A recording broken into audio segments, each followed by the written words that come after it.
If you're a farmer or a landowner, this is the ideal course for you to come out on to learn how to repair your walls. The first thing that what we're going to do here is just to remove the old wall away out because it's in bad disrepair, and we're going to take it out and we're going to clear all the ground and take it back down to solid ground, probably maybe 6 inches below the subsoil where it's good and firm. And you know, you don't need concrete or anything like that in the foundations, because of the width of the wall, you know, that's enough strength for to hold the wall up, if you like. And then on each end we're going to set up the profiles, and the profiles is just a simple timber frame that kind of determines the width and the height of the wall.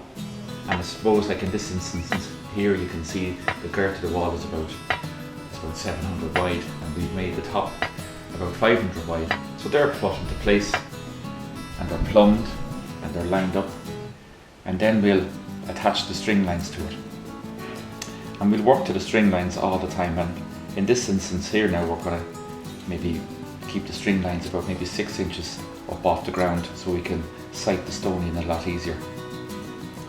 And we're going to start, I suppose, with the big stones, and we lay them in the foundation. And we'll use the big stones at the bottom, I suppose, because of the weight of them, and they're going to give the wall a bit of strength. And we always build them lengthways in. You know, you might be tempted with the lovely face that you see here and face it out, but you have to think of the integrity of the wall, so you turn it lengthways into the wall and you have that narrow face sticking out.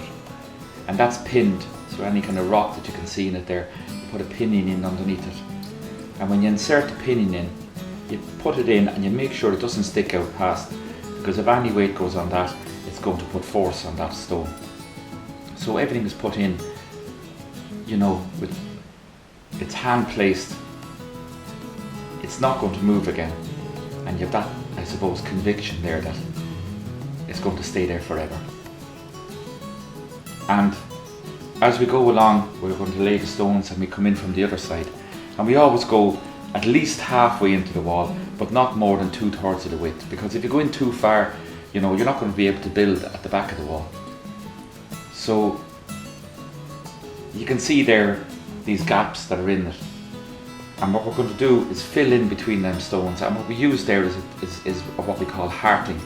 And hearting it's a very important part of the wall. It's a part that's often neglected. People just fire it in, but again, that has to be hand placed.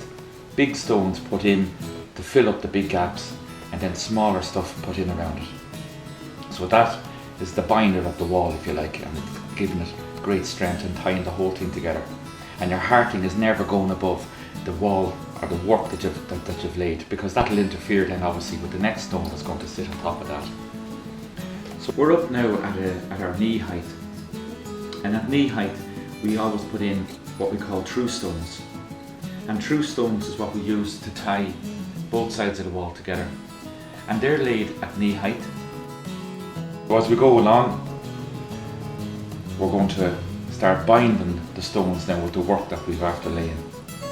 And we'll always break the joints.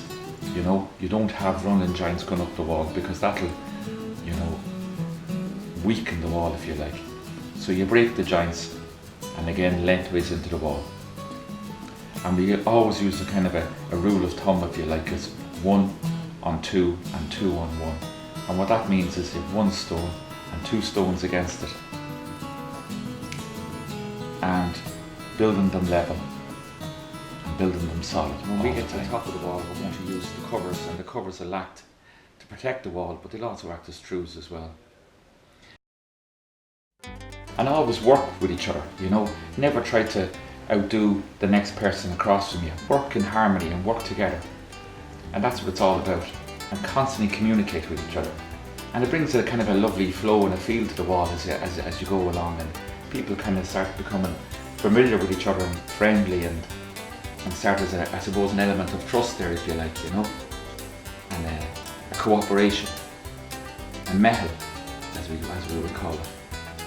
And it's a lovely thing, like when you see, because you have a mixture of people that come to these, and you could have solicitors and farmers and doctors and whatever, it doesn't matter. It's just this, I suppose it's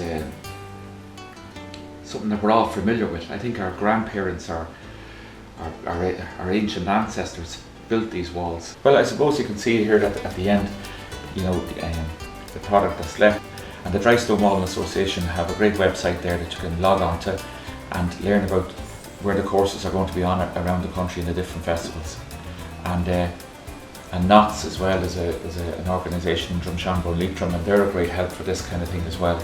Here you are now with this group of people, and hopefully we've planted a seed and keeping the heritage of Drystone Walling alive.